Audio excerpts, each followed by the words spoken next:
పెద్ద కోర్లా నువ్వేం పిచ్చివాగుడు వాగుతున్నావు? నీకు బుద్ధుందా? నేనేమి ఊరికి పిచ్చివాగుడు వాగడం లేదు మావయ్య. నేను మీకు పక్కా ప్రూఫ్ చూపిస్తాను. ఇదిగో చూడండి, ఇతని గుర్తుపట్టారా? చూడండి అత్తయ్య, నీ చిన్న కోడలు ఏం చేస్తుందో. ఇదేంటి చిన్న కోళ్ళ, నువ్వు ప్రెగ్నెంటా?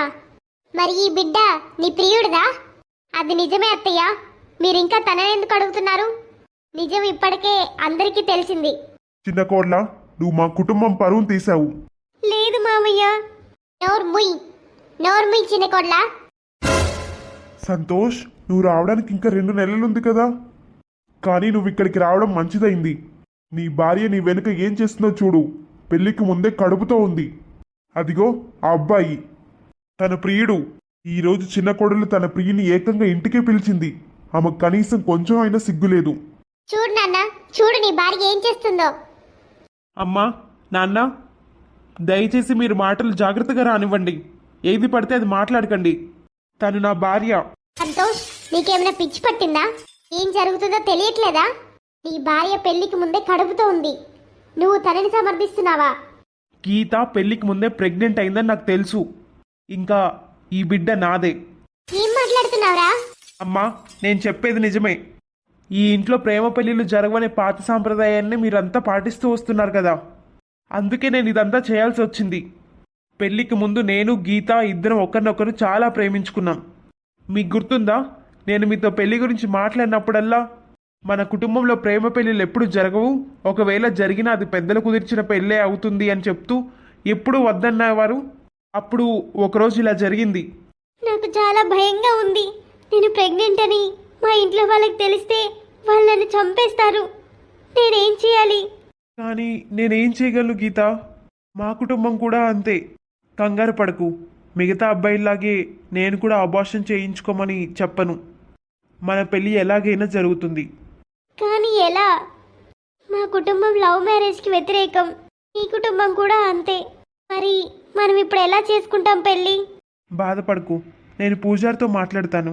ఆయన మన మాట వింటారా? ఎందుకు వినడు గీత? ఆయన నాకు చిన్నప్పటి నుంచి తెలుసు.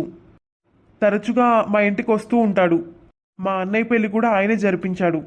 ఇంకా అమ్మ కూడా పూజారి మాటలు తప్పకుండా నమ్ముతుంది. ఆయన కొంచెం అత్యాశపరుడు. ఆయనకి మనం కొంచెం డబ్బులు ఇస్తే మనం చెప్పినట్లే చేస్తాడు. సరే, మనం ఇలా పెళ్లి చేసుకుంటే నాకు కూడా సంతోషమే. అప్పుడు నేను పూజారికి విషయం చెప్పాను.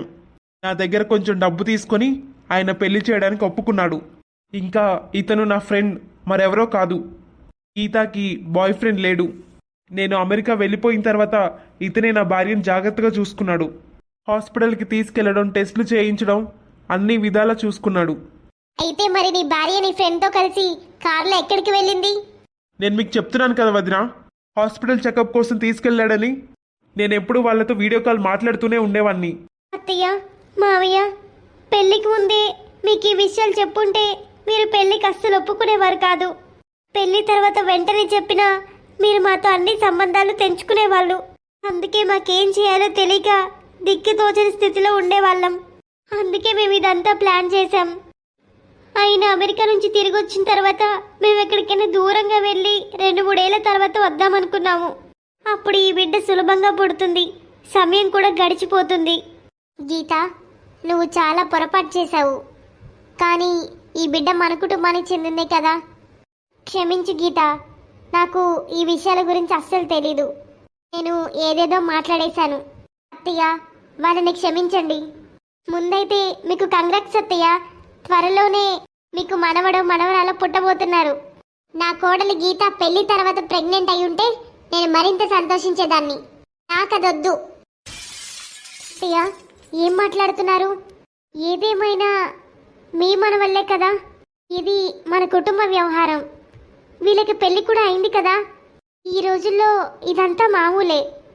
ప్రెగ్నెంట్ అయిన తర్వాత కూడా చాలా మంది పెళ్లి చేసుకుంటారు. వాళ్ళ అత్తమామలు అంగీకరించలేదా? లేదు కోడలా, ఇలాంటి కోడల్ని నేను ఎప్పటికీ అంగీకరించను. పెళ్లికి ముందే నేనేం చెప్పను, చెప్పడానికే నాకు చాలా సిగ్గుగా ఉంది. అయిపోయిందా? అత్తయ్య, మామయ్య అంటే కోపంగా ఉన్నారు. కానీ మీరైనా ఒప్పుకోవాలి. మీరే మామయ్యని ఒప్పించాలి. నువ్వు ఈ ఇంటి కోడలు, ఇప్పుడు పెళ్ళి అయిపోయింది కదా. నేను చెప్పాను కదా, వద్దంటే వద్దు. సారీరా, నా వల్లే నువ్వు ఇలాంటి మాటలు భరించాల్సి వచ్చింది. లేదు లేదు, అలాంటిదేమీ లేదు. నువ్వు నీ కుటుంబాన్ని చూసుకో. నేను నీతో తర్వాత మాట్లాడతాను. సరే గీత, ఆపు, ఏడవకు. నువ్వే చూస్తావుగా, వాళ్ళే ఒప్పుకుంటారు. గీత, టెన్షన్ పడకు. నీకోసం జ్యూస్ తెచ్చాను, అది తాగి రిలాక్స్ అవ్వు. నీకే తెలుస్తుంది, త్వరలోనే అత్తయ్య మామయ్య కూడా ఒప్పుకుంటారు. అంత టెన్షన్ పడకు, లేదంటే అది నీ బిడ్డ మీద ప్రభావం చూపిస్తుంది. సరే అక్క. కోళ్ళ అత్తయ్య, నువ్వు కేవలం నీ తోటికోడలి గురించే చూసుకుంటావా? ఇంట్లో ఇంకా చేయాల్సిన పనులు ఎన్నున్నాయి? అవేమీ చేయలేదు. అత్తయ్య, ఎందుకంత కోపంగా ఉన్నారు? నేను చేస్తున్నాను కదా పనులన్నీ. పనికిరాని పనులన్నీ చేస్తున్నావు. మన కుటుంబంలో ఇలాంటివి జరుగుతుందని నేను ఎప్పుడూ అనుకోలేదు. చూడు చిన్న కొల్ల, నువ్వు మన కుటుంబ గౌరవాన్ని పాడు చేసావు. 7 తరాలుగా ఇలాంటి అవమానం ఎప్పుడూ లేదు. నీ వల్ల సమాజంలో పరువు లేకుండా పోయింది. జనాలు ఏమనుకుంటారు? నా చిన్న కోడలు పెళ్లికి ముందే గర్భవతి అయిందని. నువ్వు అక్కడ నిలబడి ఏం చేస్తున్నావు? మమ్మల్ని మోసం చేశావు. ఈ అమ్మాయి కోసం మీ నాన్న పరువు తీశావు. నన్ను క్షమించమ్మా, అయిందేదో అయిపోయింది. ఇప్పుడు తను మీ కోడలు, నేను మీ కొడుకుని. అత్తయ్య, సంతోష్ చెప్పేది నిజమే. అమ్మా ప్లీజ్ క్షమించు. ఇది మా ఇద్దరి తప్పే. ఒక అమాయకపు బిడ్డ ప్రాణం కంటే మన పరువు ముఖ్యమా అమ్మా? అందుకే అబద్ధం చెప్పాను. బిడ్డని పోగొట్టుకోవడం మాకిష్టం లేదు. ఆ బిడ్డ కన్నా నీకు పరువు ముఖ్యమా అమ్మా? అత్తయ్య, సంతోష్ చెప్పేది అక్షరాల నిజం. మీరు మాట్లాడుతున్న కుటుంబం పరువు ఒక అమాయకపు బిడ్డ ప్రాణం కంటే ముఖ్యమైందా? ఒకసారి మీరే ఆలోచించండి అత్తయ్య. వీళ్ళిద్దరూ భయంతో అబార్షన్ చేయించుంటే మన కుటుంబానికి హత్య ఆధారంగా పునాది పడేది. ఒకవేళ అలా చేసుంటే దేవుడు మన కుటుంబాన్ని ఆశీర్వదిస్తాడా? అత్తయ్య, వీళ్ళిద్దరూ తప్పు చేశారని నేను ఒప్పుకుంటాను. సమాజం దృష్టిలో అది తప్పే. కానీ వాళ్ళిద్దరూ ఆ తప్పుని సరిదిద్దుకున్నారు. సంతోష్ గీతని వదిలిపెట్టలేదు, బిడ్డను కూడా చంపలేదు. ఇది అతని మంచితనం. పరువు పరువు అని పట్టుకొని ఉండడం మంచిది కాదత్తయ్య. ఆ చిన్న బిడ్డకి స్వాగతం పలుకుదాం. ఆ బిడ్డ మన వంశమే అత్తయ్య. పెద్ద కోడలు చెప్పింది 100% నిజం. వీళ్ళొక అమ్మాయికి బిడ్డని హత్య చేసి ఆ తర్వాత పెళ్లి చేసుకుని ఉంటే మేం దోషులమై ఉండేవాళ్ళం. అమ్మ గీత, నన్ను క్షమించు. కోపంలో చాలా మాట్లాడాను. ఈరోజు పెద్ద కోడలు నా కళ్ళు తెరిపించింది. అత్తయ్య, దయచేసి మీరు క్షమాపణ చెప్పకండి. మీరు చెప్పింది నిజమే అత్తయ్య.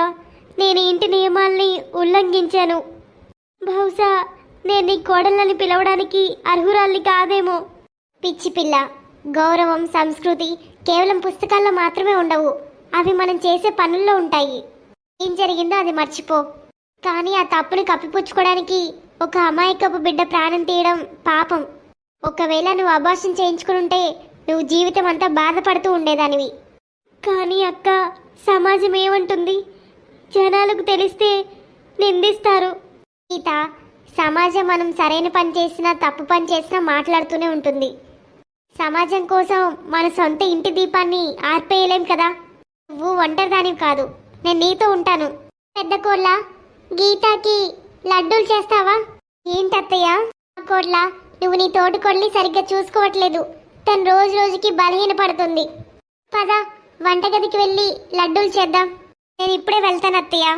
అత్తయ్య, నేను మనస్ఫూర్తిగా మిమ్మల్ని క్షమాపణ కోరుతున్నాను. లేదు కోళ్ళ, జరిగిందని మర్చిపో. నీ పుట్టబోయే బిడ్డని జాగ్రత్తగా చూసుకో.